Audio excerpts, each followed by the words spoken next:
Les élections les plus démocratiques que le pays ait jamais connues. Voilà ce qu'a promis Abiy Ahmed aux 37 millions d'électeurs appelés aux urnes ce lundi. Le parti de la prospérité du Premier ministre fait figure de grand favori. Notre problème n'est pas de protéger l'unité de l'Éthiopie, mais plutôt de faire de l'Éthiopie la force de la Corne de l'Afrique.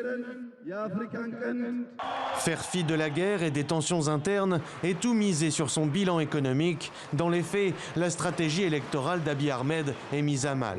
Alors que l'inflation se maintient à un niveau élevé, que la dette représente le quart de la richesse produite au pays, la pandémie de Covid-19 et les multiples conflits ont freiné ces réformes de modernisation.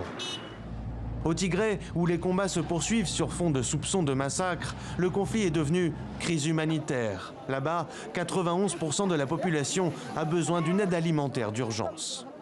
Sans accès humanitaire pour augmenter notre aide, quelques 30 000 enfants, souffrant d'une sévère malnutrition dans ces zones extrêmement peu accessibles, courent un grand risque de mourir.